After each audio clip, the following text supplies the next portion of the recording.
Le débat africain. Alain Foucault. C'est votre jour de chance. Vous avez été tiré au sort et vous avez gagné. Ils vous promettent au moins une dizaine de fois par jour de devenir milliardaire. Il ne vous reste plus qu'à leur communiquer vos coordonnées complètes.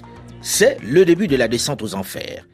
Et puis il y a cette veuve qui chaque jour du Canada, avec un nom bien du terroir, vous écrit pour vous exprimer son amour et le désir de rentrer en contact avec vous pour rompre sa solitude. Je n'oublie pas ces généreux amis inconnus qui ont hérité d'une importante fortune et qui ont besoin d'un compte bancaire pour se faire virer l'importante somme. Ils sollicitent le vôtre. Jusque-là épargnée par les hackers qui visent les grandes firmes internationales, l'Afrique est-elle sur le point de devenir un Eldorado pour la cybercriminalité ? Bonjour à tous et bienvenue dans le débat africain consacré ce dimanche à ce phénomène qui n'épargne presque plus personne sur le continent, la cybercriminalité. Plusieurs invités à la fois sur ce plateau et dans quelques capitales africaines. D'abord le colonel Gelpetchen Ouattara, le directeur de l'informatique et des traces technologiques du ministère de l'Intérieur de Côte d'Ivoire. Il est également le directeur de la plateforme de lutte contre la cybercriminalité. Notre second invité, en direct de Dakar au Sénégal, est M. Sidi Maktar Aïdara, le CEO de Kobo Consulting, fondateur et co-organisateur du Security Day. Il est également le cofondateur du Cercle africain de cybersécurité. Et puis en direct de Cotonou au Bénin, Pierre Dovonou, directeur de la Place du Québec. Il est donc le responsable du premier centre qui dispose d'un cyber à la disposition du public. Un cyber très fréquenté. Et sur ce plateau, dans ce studio 41 de RFI, à Issy-les-Moulineaux, Eric Adja, le directeur adjoint de la francophonie économique et numérique. Voilà pour notre plateau. Alors ma première question s'adresse d'abord au colonel Ouattara. Les arnaques numériques sont nombreuses. Mais mon colonel, quels sont les principaux types d'attaques cybercriminelles auxquelles vous êtes confrontés ? Au type, généralement, ce sont des escroqueries. Je mets dans un lot toutes les formes d'escroquerie parce que généralement, en matière de cybercriminalité, on distingue deux types d'infractions. Des infractions contre les systèmes et des infractions facilitées par les systèmes. Celles qui sont facilitées par les systèmes, c'est le gros lot. Et selon nous, nos chiffres, c'est à peu près 90% des infractions. C'est des escroqueries sur Internet. Voilà, c'est des arnaques au sentiment, des arnaques à l'héritage, des promesses d'emploi, des fausses loteries, etc. Le chantage aussi. Généralement, on gagne chez Microsoft et on gagne beaucoup de milliards. Oui, tout à fait. Mais comment ça fonctionne exactement ? Lorsque vous avez donné votre numéro de téléphone, votre nom, votre adresse, qu'est-ce qu'ils en font ? Ils vont inventer des histoires rocambolesques dans l'optique de vous mettre en confiance. Et puis, quand vous êtes en confiance, ils vont finalement vous présenter une situation dramatique à l'effet de vous attendrir et de vous soutirer de l'argent. Voilà. Ils sont malheureux, ils ont perdu un parent, ils ne peuvent pas manger, c'est bien ça ? Généralement, vous êtes amoureux d'eux déjà au moment où vous présente ces situations catastrophiques. Et là, vous êtes affaibli moralement et vous décaissez la cagnotte. Alors, quand on dit vous décaissez, ils envoient des Western Union, c'est-à-dire on vous fait envoyer des Western Union, c'est bien ça généralement ? À l'international, généralement, c'est du transfert d'argent, mais il y a beaucoup de crimes, de plus en plus de crimes locaux dans nos pays, et ça peut être des transferts via le mobile. Voilà. Via le mobile, parce qu'il y a le mobile money de plus en plus en Afrique qui s'est développé beaucoup. C'est même le continent où ça s'est le plus développé. Tout à fait. Oui. Tout ce qui est moyen de paiement qui peut garantir une forme d'anonymat est utilisé. Donc c'était les transferts d'argent via les maisons, les grands groupes internationaux. Maintenant, c'est de plus en plus les téléphones mobiles en local. Alors là, vous avez parlé d'un type d'attaque. L'autre type, c'est quoi ? Là, je me tourne vers Monsieur Adja. Les attaques en matière de cybercriminalité sont protéiformes, comme vient de le démontrer le colonel Gelpetchen. Nous avons des attaques au-delà des personnes physiques. Il y a aussi des attaques au niveau institutionnel. Nous pouvons citer un exemple qui a eu lieu l'année passée, une attaque, une cyberattaque de la chaîne de télévision francophone TV5. Tout à fait. Le système de TV5 qui a été, pendant un certain temps, carrément hacké. Complètement, parce que la cybercriminalité, justement, constitue un danger non seulement pour les individus, mais aussi pour les institutions. C'est-à-dire ils prennent le contrôle du système informatique, du système numérique de l'entreprise. Oui, il s'agit manifestement d'une intrusion dans le système informatique. À la base, il s'agit d'un banal message électronique qui, une fois activé par le destinataire, permet, n'est-ce pas, une intrusion. On parle en anglais de pitching, de phishing, pour permettre à ce virus-là, à ce programme, ce logiciel malveillant, d'entrer dans le système informatique et de le mettre complètement hors d'état de fonctionner. On le rencontre aussi, ce type de cybercriminalité en Afrique, de plus en plus? De plus en plus. Il est vrai que nos systèmes informatiques sont justement quelque part moins protégés.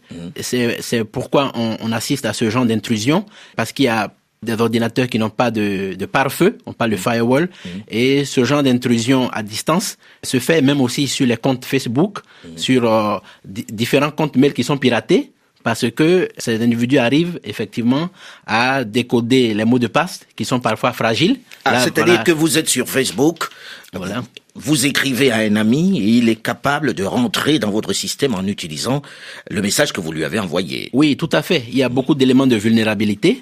On ne le dira jamais assez. Il est important d'avoir des mots de passe assez robustes, assez forts, parce que parfois c'est la coutume de nos frères d'avoir des mots de passe. La date de naissance. Voilà, date de naissance tellement évident. Parfois des mots de naissance de leur passe, enfant, de leur femme. Avec quelques lettres, ou même parfois là dans des administrations, même y compris ici en Europe, où pour ne pas oublier le mot de passe, on le note sur un bout de papier, sur le bureau, ou quelque part où c'est aisément lisible. C'est mon cas. Et là, si c'est votre cas, donc justement, c'est encore temps de changer, puisque justement, on a remarqué que ce genre de pratique facilite la tâche à l'intrusion, facilite la tâche aux personnes qui veulent prendre possession de vos systèmes informatiques. Alors, mon colonel, est-ce que vous avez affaire à ce type de criminels-là qui rentrent dans les systèmes des entreprises en Côte d'Ivoire? Je sais que ce qu'on appelle les brouteurs, c'est-à-dire ceux qui viennent vers vous par les sentiments ou qui vous appellent pour vous dire que vous avez gagné, on les appelle les brouteurs, c'est bien ça, non? Les brouteurs en Côte d'Ivoire. Ils sont plus nombreux en Côte d'Ivoire. Voilà, dans d'autres pays. Vous n'aimez pas le nom brouteur, c'est ça? Oui, on n'aime pas trop ce mot parce que ça révèle une forme de... C'est pas un terme bien clair. On parle de cybercriminalité quand il y a un lien avec la technologie. À partir du moment où des gens claquent de l'argent en boîte de nuit, dans les maquis, dans les restaurants, ici on les appelle communément des brouteurs. Ah, d'accord. Mais le fait de gaspiller de l'argent dans les boîtes de nuit ne donne aucun élément sur l'origine de l'argent. Donc les brouteurs, ça peut être des braqueurs qui se font passer pour des cyberdélinquants, ça peut être des escrocs classiques. Donc vous récusez ce terme-là. Bon, au-delà de ce terme-là n'est pas forcément lié à la cybercriminalité, c'est ce que je veux dire. Oui, je peux appuyer. Oui, j'appuie ce que dit le colonel, parce qu'en fait la cybercriminalité, il faut voir ce terme sous le plan juridique. Il s'agit d'une infraction, une nouvelle infraction qui est liée à l'usage d'un système, d'un terminal informatique, d'un réseau. Vous voyez, c'est ce qui fait que la cybercriminalité est une nouvelle forme de criminalité qui se distingue des formes traditionnelles, en fait, parce qu'il y a usage d'un espace virtuel qui est le cyberespace. Qui est le cyber. On va parler d'ailleurs de cyber avec ceux qui tiennent des cyber qui sont au téléphone. Mais avant, j'ai envie de poser la question au colonel. Ces cybercriminels attaquent-ils aussi en Côte d'Ivoire des institutions comme les banques et même les institutions d'État? Oui, il y a des attaques sur les sites web des institutions d'État. Il y a des intrusions dans les systèmes de certaines entreprises, mais pour nous, ça reste encore marginal par rapport au volume global d'affaires. Mais quels sont ceux qui attaquent ainsi les institutions en Côte d'Ivoire? Ce sont des locaux ou ce sont des entreprises d'ailleurs? Généralement, ça peut venir de partout. Ça peut être des groupes de hackers situés hors d'Afrique, dans des pays d'Europe. Parce qu'au Kenya, par exemple, on a attrapé des Chinois qui attaquaient les institutions et qui attaquaient les banques. Est-ce que c'est le cas aussi en Côte d'Ivoire, par exemple? Non, en Côte d'Ivoire, généralement, quand ça arrive, c'est soit des employés internes mécontents, qui après partent avec des accès au système, soit ce sont des attaques depuis des pays lointains d'Amérique latine ou d'Europe de l'Est.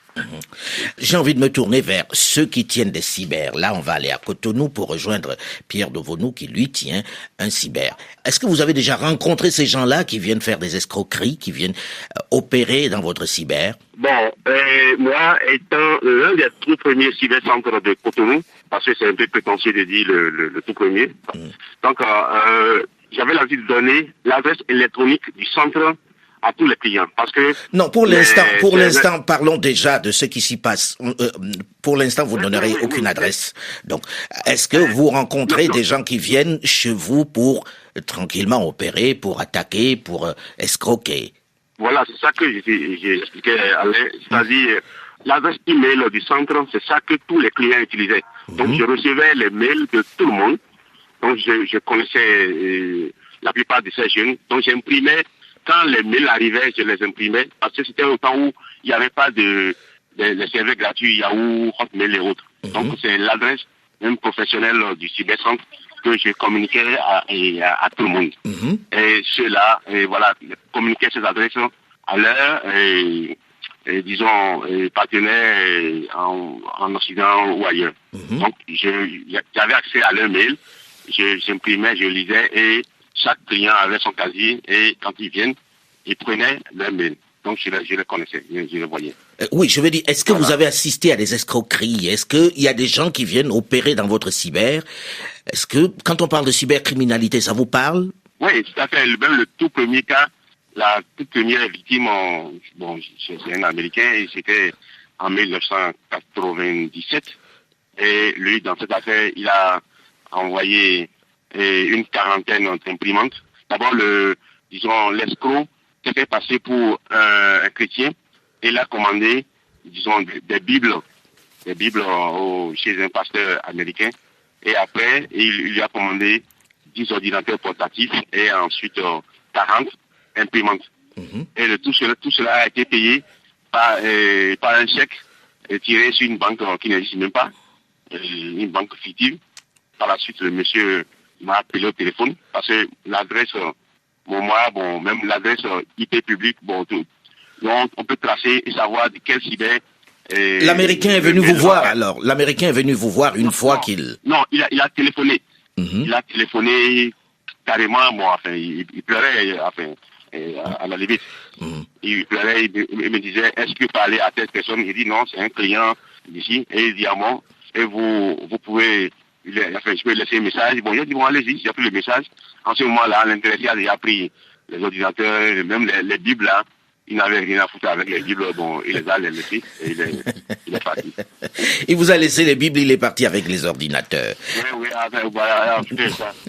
Alors, on a souvent dit que dans les cybercafés, il y a aussi des filles qui viennent se vendre à d'autres personnes avec les webcams et proposent leurs services à ceux qui sont à l'autre bout du monde pour partir du continent. Vous avez déjà assisté à cela? Mais bien sûr, il y a les cyber qui ont des webcams. Et devant ce webcam, les jeunes demoiselles se positionnent pour montrer qu'effectivement, elles existent. Et qu'elles ont des avantages. Voilà, qu'elles ont des atouts, voilà. Et la personne qui est à l'autre bout du monde, qui croit à ça, voilà. Il faut préparer, disons, le passeport, préparer les pièces pour le voyage. Donc, et là, on les siphonne littéralement. Ils envoient régulièrement de l'argent. Il y a ci, il manque ça. Et voilà. Elles perdent souvent leur maman 3 fois, 4 fois avec plusieurs clients. Vous assistez à ça régulièrement alors? On assiste vraiment à des scènes incroyables. Il y a des gens même qui pleurent littéralement pour montrer vraiment que c'est une situation terrible et qu'il faut vite agir. Donc les gens envoient de l'argent, voilà. Mais on a dit que vous avez souvent amélioré les espaces du cyber pour pouvoir permettre à ces personnes-là de proposer leur charme, c'est-à-dire qu'on faisait des petites cases, on faisait des petits salons pour ça, c'est vrai? Bon, non, moi je suis allé jusqu'à ce niveau. Vous n'avez pas amélioré de salon pour arranger les filles qui payent plus cher finalement? Non, tout le monde dans mon cybercentre et... en tout cas, il n'y a pas de cloisonnement. On veut. C'est un open space. Les regards, voilà. Voilà. Les regards indiscrets. Aller regarder l'écran de son voisin. C'est ça qu'on essaie d'éviter en mettant des isoloirs. Mais jusqu'à fermer, non, on n'est pas allé. Non, vous ne le faites pas, mais il y a quelques pays où ça se fait beaucoup. Monsieur Sidi Makhtar Haïdara, vous avez co-organisé le Security Day à Dakar. Globalement, quels sont les différents types d'attaques, si on veut résumer, auxquels on assiste en Afrique en matière de cybercriminalité? En matière de cybercriminalité, bon, moi je vais parler de la cybersécurité, parce que la cybercriminalité, c'est la partie, donc, sur le volet juridique de la cybersécurité. D'accord. En Afrique, donc, ce que nous notons souvent, c'est comme des pays comme la Côte d'Ivoire, donc avec les brouteurs dont le colonel donc refuse de... Oui, il ne veut plus le terme brouteur. On va dire les cybercriminels. On ne va pas vexer le colonel. Oui, les cybercriminels. Donc, au Sénégal aussi, nous assistons à beaucoup de délinquants, donc, qui évoluent dans le cyberespace et attaquent des systèmes informatiques, donc, que ce soit État et autres. Je ne sais pas si récemment vous étiez au courant, avec l'ADI, l'agence informatique de l'État, qui a été piratée. L'État, le système de l'État a été piraté, vous dites? Pas de l'État, mais de l'agence informatique de l'État, l'ADI. Donc, qui s'occupe de l'informatique de l'État au Sénégal, a été piraté. Par qui? Par Anonymous. Anonymous, il l'attaque jusqu'au Sénégal, alors. Ah oui, donc vous savez, n'importe où qui peut se trouver, n'importe où attaquer des systèmes. Donc moi-même, je peux trouver au Sénégal et puis attaquer des systèmes en France. Donc c'est partout. On a noté ça. Il y avait aussi plusieurs sites du gouvernement sénégalais qui ont été attaqués. Et malheureusement, nous n'avons pas de structure nationale de cybersécurité.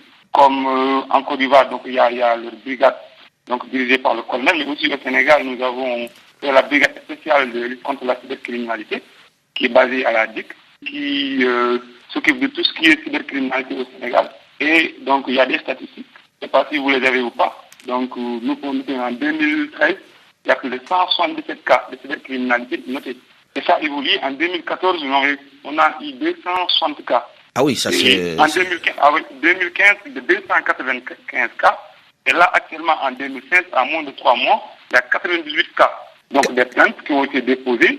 C'est des plaintes donc, qui vont donc de tout ce qui est la fraude informatique, de l'usurpation d'identité. Justement, ça c'est un autre aspect de cette cybercriminalité dont on devrait parler. L'usurpation d'identité, c'est de plus en plus important en Afrique. Oui, c'est ça. En fait, pourquoi c'est important? Parce que souvent les gens ne sont pas sensibilisés. Donc c'est les b.a.-ba, donc c'est les comportements à tenir vis-à-vis des systèmes d'information. Donc par exemple, lorsque vous vous loguez sur votre ordinateur, donc là, vous devez, avant de quitter, donc, d'éteindre donc votre ordinateur, vous devez donc vous déconnecter. Souvent, les gens ne le font pas.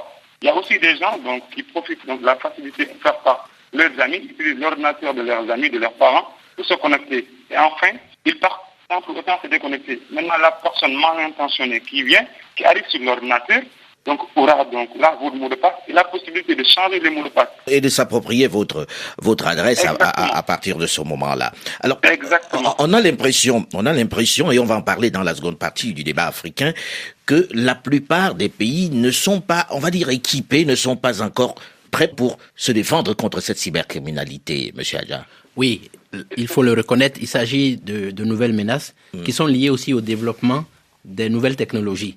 Et au niveau des pays francophones, cette prise de conscience remonte depuis quelques années. C'est pourquoi à Kinshasa en 2012, les pays de la francophonie ont adopté une stratégie numérique qui recommandait justement aux États de prendre des mesures de prévention des risques de la cybersécurité.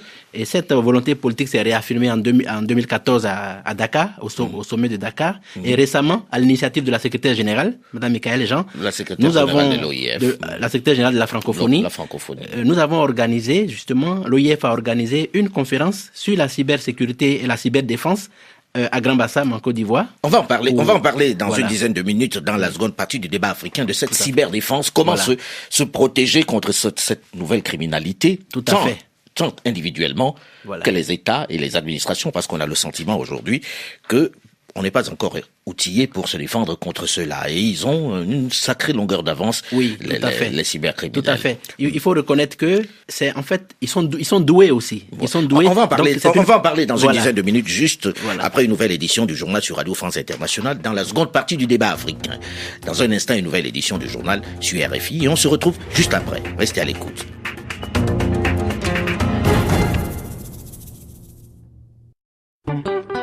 Musique du... Le débat africain, Alain Foucault. À l'orée de sa révolution numérique, l'Afrique doit faire face à un enjeu majeur.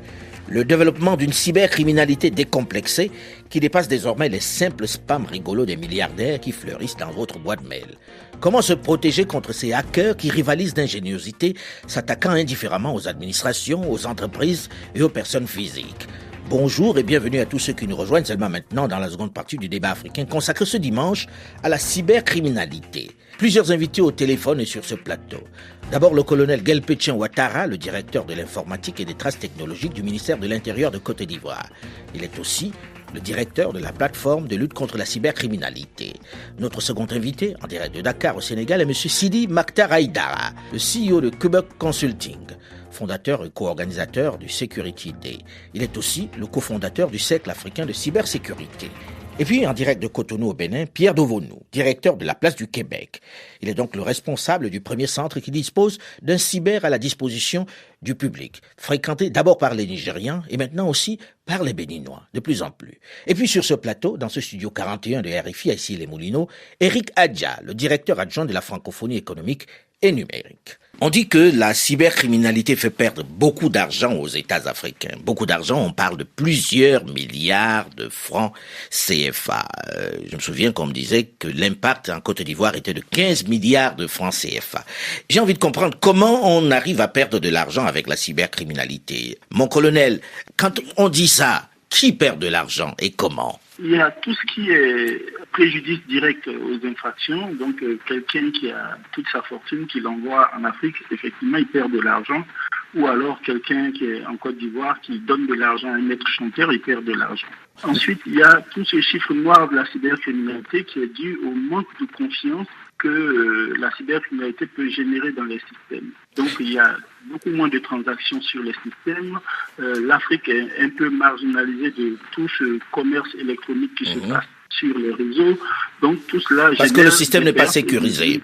Parce qu'il y a un sentiment d'insécurité, en tout cas.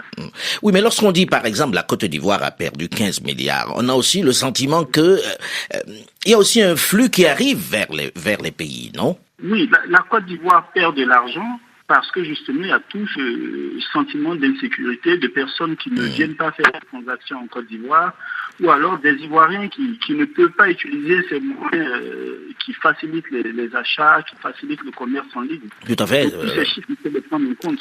C'est en gros une évaluation. Oui, ce sont des évaluations qui sont faites tant au niveau national qu'international. Selon deux études justement menées par le FBI et IBM, la cybercriminalité coûterait environ 67 milliards de dollars rien qu'aux États-Unis, parce que là il y a de grandes banques qui font l'objet aussi de piratage. Oui, mais lorsqu'on voit les chiffres, on a l'impression que c'est moins sûr chez eux, justement, finalement, qu'en Afrique. C'est justement, c'est lié à la modernisation. Plus les systèmes sont modernes, plus les vulnérabilités aussi augmentent, parce que il ne vous aura pas échappé que les hackers sont doués, comme je le disais tout à l'heure, en informatique. Et souvent, en fait, la cybercriminalité est le résultat de la perversion d'une grande compétence informatique. C'est pourquoi Mais comment faire alors? Il faut bien développer l'informatique, avoir les compétences. Exactement. Il faut développer des logiciels pour combattre les intrusions. Et ce qui est intéressant, il y a beaucoup d'expériences qui permettent de retourner les hackers en bienfaiteurs, entre guillemets, numériques. Vous voyez, il y a de plus en plus d'expériences. Les mettre au service de la sécurité. Les mettre au service de la sécurité, au service du bien, si j'ose m'exprimer. Nous, au niveau de la francophonie, ce qu'on a fait, par exemple, récemment, sous l'égide de la secrétaire générale, c'est qu'on a créé un concours de développement informatique pour les jeunes francophones d'applications numériques qui permettent à des jeunes doués en informatique de développer des applications pour la sécurisation informatique de leur administration. On était récemment en Côte d'Ivoire, on sera le mois prochain au Vietnam.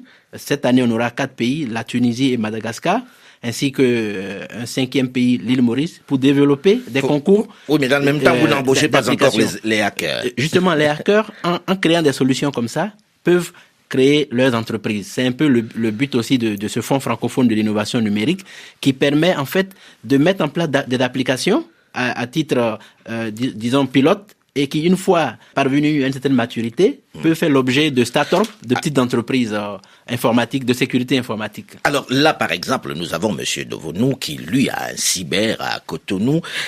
Quel est le conseil qu'on peut lui donner pour se protéger contre la cybercriminalité? Déjà, Sidi Maktar Haïdara, est-ce que vous vous sentez protégé aujourd'hui? Je ne sais pas. De toute façon, j'essaie de prendre des mesures nécessaires pour être en sécurité sur Internet. Donc, c'est comme en traversant la route, j'essaie de regarder à gauche et à droite avant de traverser. La même chose, j'essaie d'adapter les mêmes comportements sur Internet. Maintenant, concernant mes données, moi, j'ai mon ordinateur, donc j'ai un antivirus, mais l'antivirus seul ne suffit pas. Que faut-il faire très concrètement? Très concrètement, ce qu'on peut faire, donc, c'est avoir un antivirus. Donc, ça, c'est l'idéal. Donc, c'est la première chose, réflexe à avoir. Oui, mais les antivirus se périment très très rapidement. Hein. Ils trouvent les failles des antivirus. Chaque fois, il faut faire une mise à jour de ces... Il faut savoir aussi que la sécurité à 100% n'existe nulle part. Tous les systèmes, tous les ordinateurs ou bien tous les logiciels que vous voyez ont des failles. Donc, raison pour laquelle l'éditeur, donc les constructeurs, tout le temps donc font des mises à jour, des updates de leur système. La seconde chose est quoi? Éteindre son ordinateur lorsqu'il n'est pas utilisé. Éteindre aussi sa webcam lorsqu'on ne l'utilise pas. Et c'est important. Parce que dès que ça s'est allumé, donc n'importe qui donc à distance peut vous voir, vous enregistrer et l'utiliser à d'autres fins. Ensuite, toujours vérifier la source d'envoi d'une pièce jointe avant de l'ouvrir. Ça, c'est primordial. Et puis demeurer toujours spécial. Et là où je commencerai, c'est par rapport à la sensibilisation. Moi, je pense que pour tout pays, ou bien toute personne, doit être sensibilisée sur les cybermenaces, donc qui pèsent sur les systèmes d'information et sur les ordinateurs des particuliers. Et d'ailleurs, nous, au Sénégal, nous avons commencé avec les écoles de sensibiliser les jeunes sur l'utilisation responsable de l'Internet et des réseaux sociaux. Alors, il y a un gros travail de sensibilisation à faire. En même temps, sensibilisation des personnes, c'est-à-dire faire comprendre aux personnes qu'on n'a pas à donner son identité à quelqu'un qu'on ne connaît pas sur Internet. Oui, la sécurité est l'affaire de tous, que ce soit dans l'espace physique, comme il l'a dit, ou dans l'espace cyber. Oui. En fait, il s'agit de se représenter les risques de la cybersécurité comme des risques habituels de tous les jours. Mais sur le plan... Quand on sort, on ferme sa porte. Voilà. Donc, quand on sort de son bureau, on éteint l'ordinateur. De temps en temps, on change de mot de passe. Et puis qu'il n'y a pas le Père Noël dans vos mails qui arrive en vous disant que vous avez gagné des milliards et qu'il suffit de donner votre adresse. Exactement. Donc, il y a vraiment une sensibilisation au quotidien, une veille technologique. Et puis peut-être s'il reste encore du temps, on parlera de l'aspect aussi des États, des pays. On va arriver aux États. On va arriver aux États, mais avant d'arriver aux États, il y avait un autre type de cybercriminalité dont on n'a pas parlé, qui est celui des enfants, c'est-à-dire l'attaque des enfants par Internet en Afrique. Ça existe, non, mon colonel? Vous avez assisté à ça, ces pédophiles et ces personnes qui vont braconner sur Internet. Vous luttez aussi contre ça, mon colonel? Oui, on lutte contre cela, on lutte contre tout ce qui est pédopornographie, tout ce qui est chantage à la vidéo vers des enfants également. Donc pour cela, il faut beaucoup de veille sur l'Internet pour repérer les enfants vulnérables dont les images sont véhiculées, essayer de remonter leurs pistes pour les protéger. Ici, il y a très peu de pédopornographes sur notre territoire ici. C'est plutôt des victimes qu'on a ici. Donc, il faut sensibiliser les enfants. Justement, je parle de ces victimes-là. Que fait-on pour protéger ces victimes-là, ces enfants qui sont des enfants défavorisés et qui vont souffrir dans des cybercafés et qui sont contactés via Internet? Comment on fait? Comment on les protège? Oui, là aussi, c'est la sensibilisation, surtout au niveau scolaire, au niveau des écoles. L'école joue un grand rôle. Et je sais, dans certains pays que je connais le mieux, comme le Bénin, où dans des écoles, il y a des séances de sensibilisation sur le bon usage des cybercafés ou le bon usage des ordinateurs quand on les a à la maison. Je sais qu'à l'université aussi, il y a des séances pour aider les futurs enseignants à mieux parler de l'informatique aux élèves, aux enfants, vraiment en amont. Et aussi le rôle de la famille à la maison, pouvoir parler aux enfants de ces risques. Voilà. Est-ce qu'il existe des méthodes répressives vis-à-vis de cela? Est-ce que vous avez le moyen, une fois que vous avez trouvé des enfants vulnérables, de réagir et de faire condamner ceux qui sont à l'origine même du crime, mon colonel? Oui, on arrive à des condamnations. Ça, c'est sûr, on a des moyens d'enquêter aujourd'hui avec les textes qu'on a. Et ce sont des moyens classiques, la capacité à retracer ces individus et puis à passer la main au service des autres pays. On va en arriver un peu plus tard, la coopération avec les autres services de police, mais on arrive à retrouver des personnes. Alors aujourd'hui, est-ce qu'il existe des textes juridiques, est-ce qu'il existe un dispositif juridique dans le domaine de la cybercriminalité, dans le domaine du numérique, aujourd'hui en Afrique? Oui, c'est la bonne nouvelle. C'est la bonne nouvelle, Monsieur Foucault, c'est que les pays ne sont pas démunis et ils ne sont pas restés justement les bras croisés face à cette situation.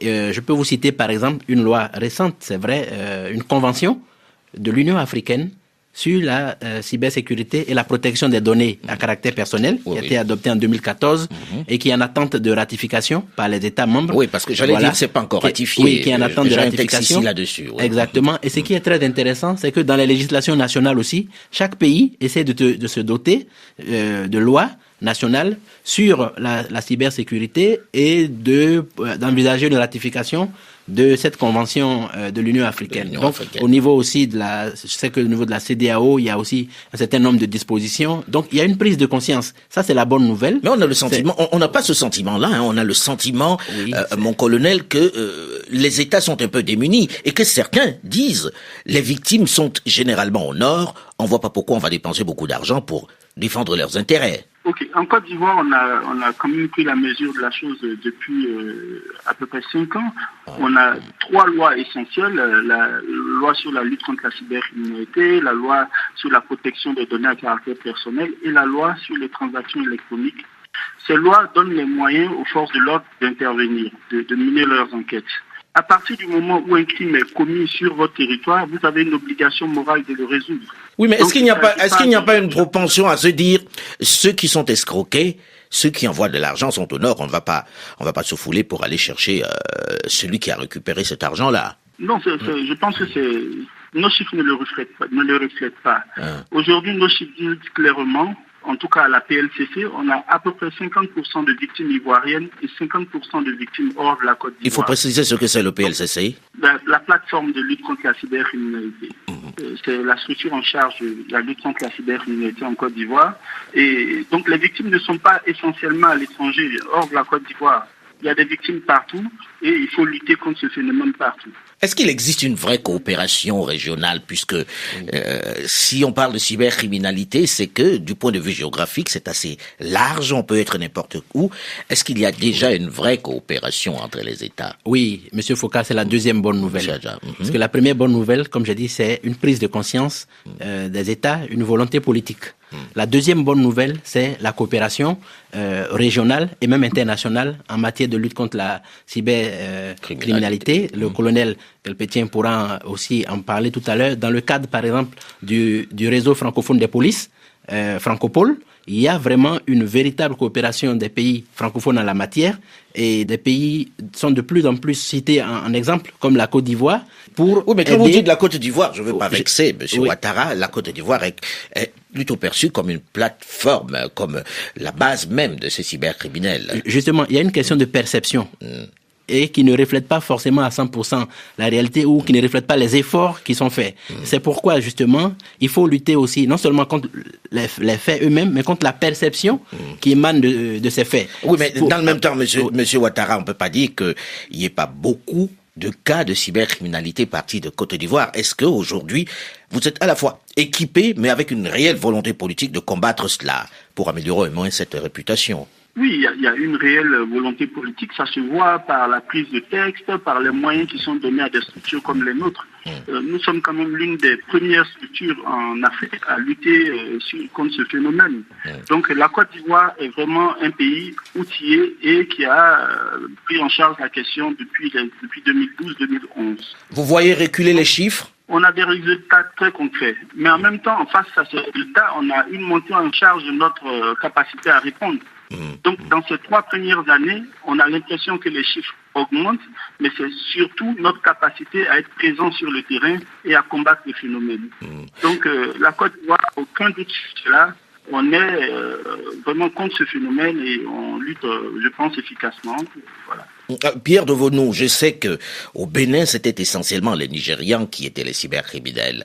Est-ce que c'est toujours le cas? Est-ce que ça a changé? Et est-ce qu'il existe un dispositif pour combattre ce nouveau type de crime? Oui, au départ, j'étais nos voisins du Nigeria, mais progressivement, vous pouvez le constater, vous recevez des mails maintenant qui au départ étaient dans un anglais approximatif. Approximatif, après dans un français approximatif. Maintenant, vous recevez des mails qui sont quand même parfois bien écrits. Donc, les choses ont vraiment évolué. C'est-à-dire les Béninois s'y sont mis aussi. Il n'y a pas que les Béninois, il y a des voisins, il y a des petits voisins. Lesquels voisins? Balancez, lesquels voisins? En tout cas, si les Ivoiriens sont nos voisins aussi, bon. Les voisins lointains. En tout cas, je ne veux pas insulter un pays. Voilà. J'ai pas entendu le colonel Ouattara hurler, hein, là, sur la question. Non. Les Ivoiriens, on n'a pas le monopole. Effectivement, quand dans un pays, la lutte est efficace, les criminels vont chez les voisins. Ah bon, d'accord. Donc c'est au Bénin que c'est pas efficace. Il faut qu'on arrive à uniformiser nos méthodes de réponse. Et d'ailleurs, Monsieur Eric Adja à côté, il peut vous témoigner tous les efforts que la Côte d'Ivoire fait. Non, c'est connu que la Côte d'Ivoire fait des réels efforts. Voilà, uniformiser les méthodes de réponse. Ils iront chez les voisins, mais après ils iront beaucoup plus loin. Ou en prison. En prison, c'est plus sûr, comme lieu de refuge. Et au Sénégal, est-ce qu'il y a un dispositif suffisamment efficace aujourd'hui? Le volet juridique, oui. Sidi Maktar. Nous faisons partie de Au Sénégal, nous faisons partie l'un des premiers en Afrique à avoir donc des législations vraiment contraignantes en matière de cybercriminalité. Donc, mais ce qui reste, donc, c'est l'harmonisation des législations au niveau africain. Donc, un cyberdélinquant donc qui se trouve dans un pays qui n'a pas ratifié donc des conventions peut pénétrer frauduleusement sur le système d'information des structures dans notre pays. Et maintenant, lorsque donc on veut poursuivre cette personne, on trouve donc le problème de tout ce qui est législation donc locale, donc pour appréhender cette personne dans le cyberespace. Donc c'est ce problème que les gens rencontrent. Mais au Sénégal, il y a beaucoup d'initiatives donc qui voient le jour et qui tentent donc à vraiment donc assurer donc une bonne cybersécurité au niveau national. Grosso modo, je résume un peu. Est-ce que la solution, ce n'est pas de mettre tout le monde à l'informatique, au numérique, pour que chacun comprenne les dangers? Est-ce que on ne devrait pas tout simplement développer ce secteur-là dans les écoles pour protéger les jeunes, pour qu'ils soient aguerris? Parce qu'on a le sentiment que les dirigeants sont un peu dépassés et qu'ils ne comprennent pas toujours la menace. Oui, tout à fait. Eric Adja. Que ce soit en Afrique ou en Europe ou partout, le problème se pose de la même façon parce que le numérique abolit les frontières. Les risques que courent les jeunes sont aussi les mêmes. Par exemple, là, ici, en Europe, il y a les jeunes, c'est sur Internet que certains sont recrutés par Daesh pour aller en Syrie.